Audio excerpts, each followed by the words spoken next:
Hello everyone, this is Manna Jagia. This is session 2 on the overview of American literature. In this session, I'm going to talk about the various phases in American literature. The first phase is the colonial times, the colonial literature. Now, some of the earliest forms of American literature were pamphlets and writings. These pamphlets and writings that were written were as a benefit to both the colonies as well as the people who were colonizing them. Captain John Smith could be the first in the category, the first American writer with his work, A True Relation of Virginia. A True Relation of Virginia. This was published in the year 1608.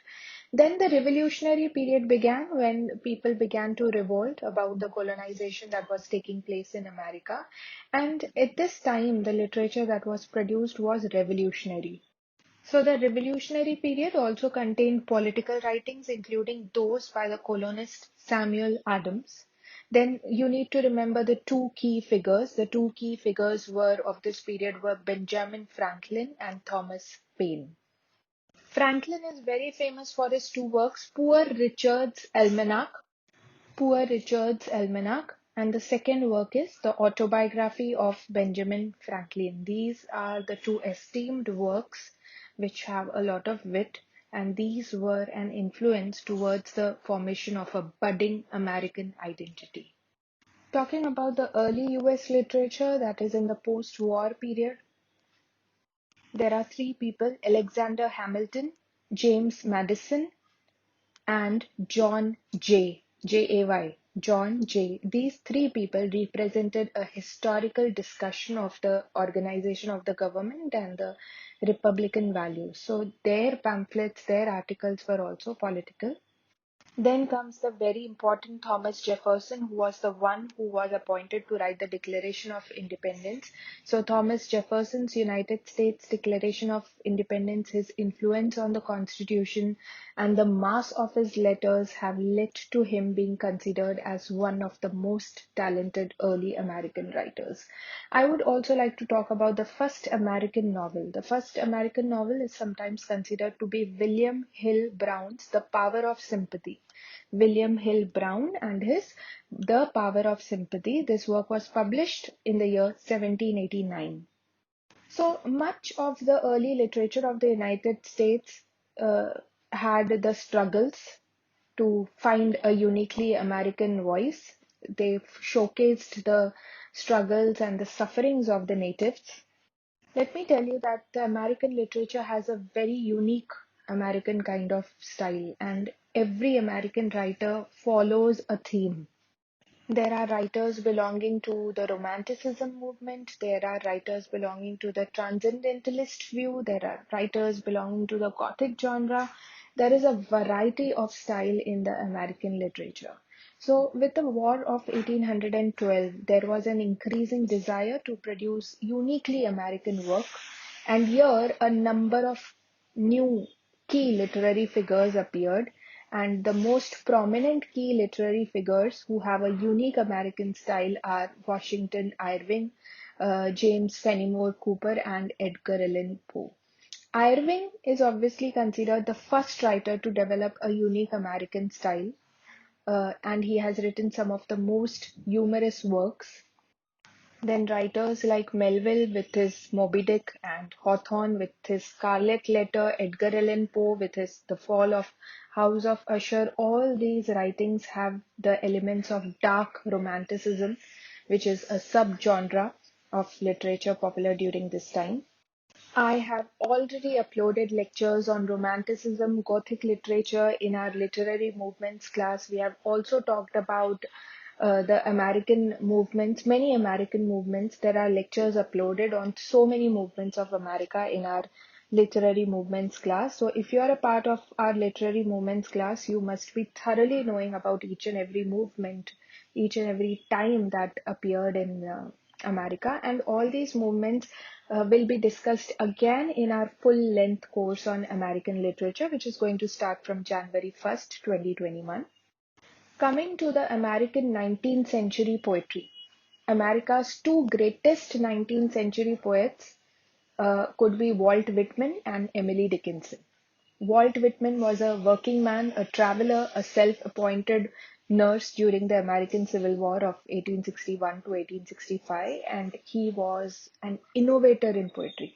His magnum opus is Leaves of Grass. You all must have studied this in your BA or MA, in which there is a free flowing verse and lines of irregular length to depict all inclusiveness of American democracy, all the changes that were happening in the American democracy. So see, even Walt Whitman and Emily Dickinson's punctuation and capitalization is very famous, and these things are very matching with what America was going through at that time, or what these writers personally were going through at that particular time. Like if you read the writings of Emily Dickinson, you will understand that she was an introvert and she had a lot of trauma, and the same trauma is depicted by irregular rhyme and uncommon punctuation and capitalization in her writings. As I said earlier, American literature is completely full of different unique style.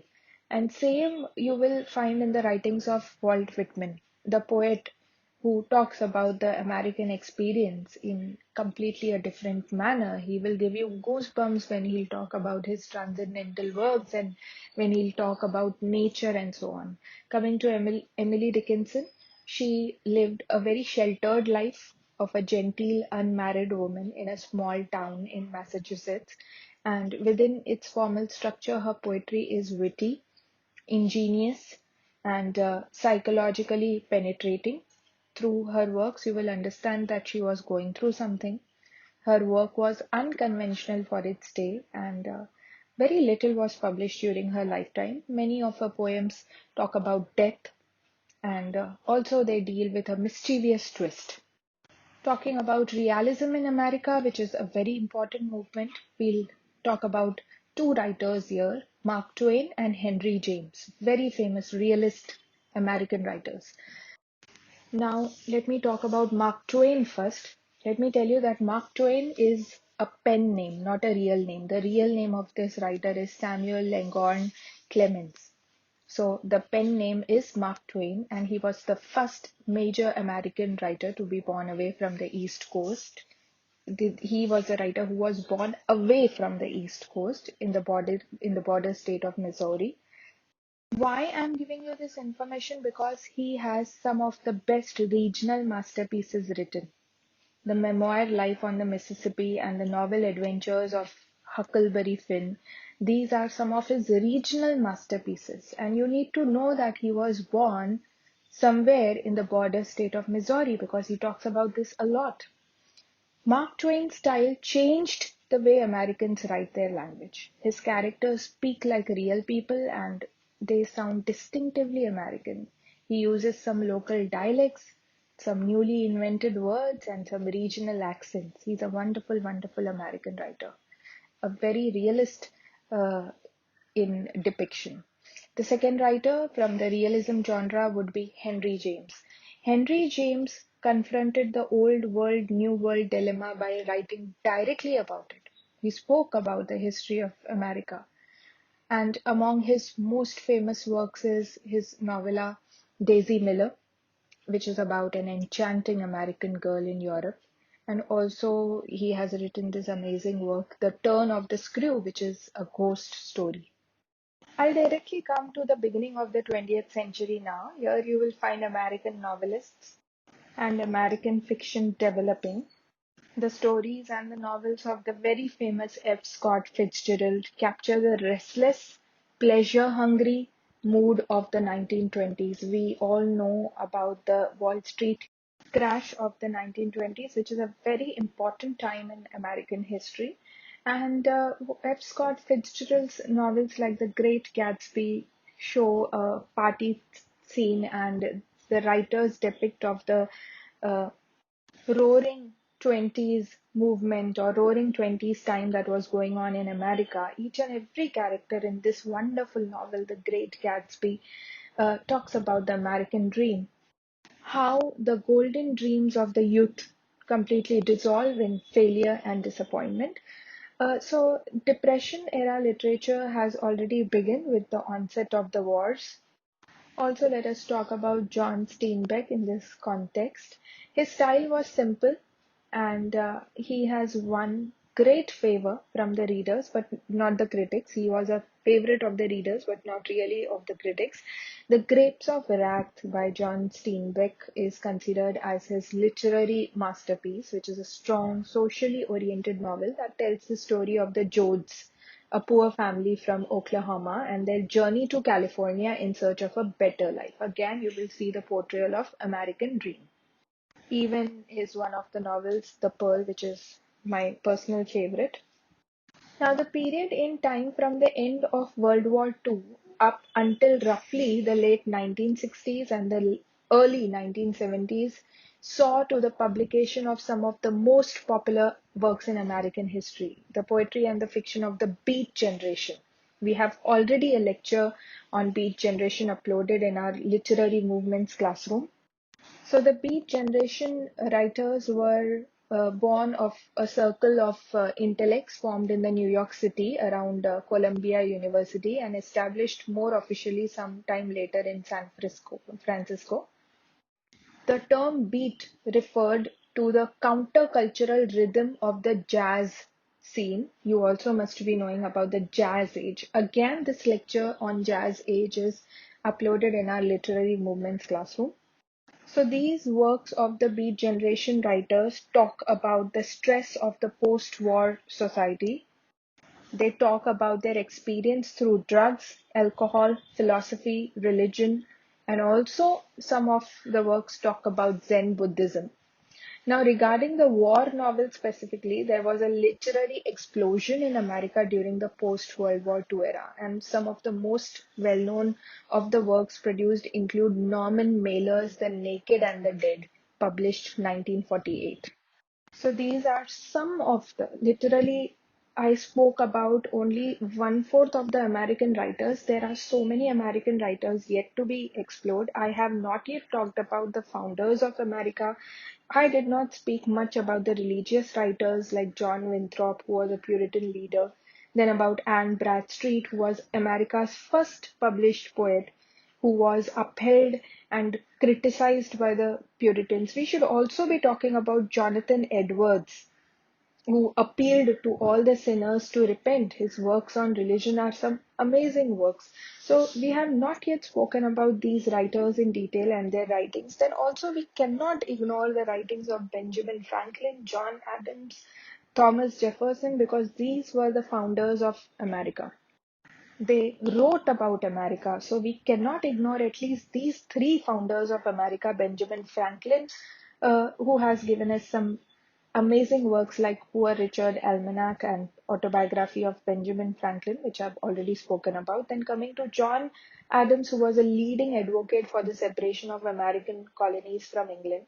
In 1785, John Adams was known as the first ambassador of America in England. He exchanged frequent letters with Abigail, his wife, and all these letters were published. These letters are very important for us to study.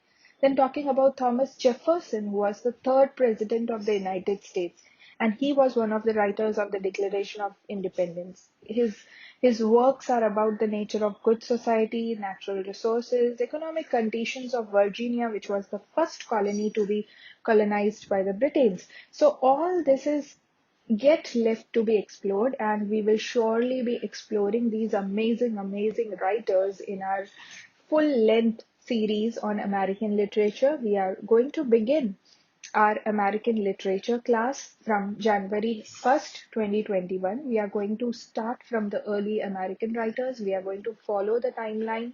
1600s was the colonial period, coming to 1700s, which had some early US literature, then 1800s, which followed some unique American style. We'll be talking about the 19th century poetry. We'll be talking about the post-World War period. We'll be talking about the literature published in the turn of the 20th century. We'll be talking about different literary movements, and everything of that sort will be covered in our American literature class. Also, there will be regular mock tests on Telegram channel, on our paid Telegram channel.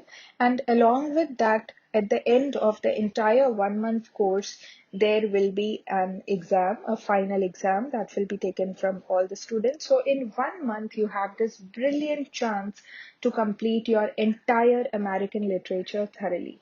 So that's all for this session. Thank you so much.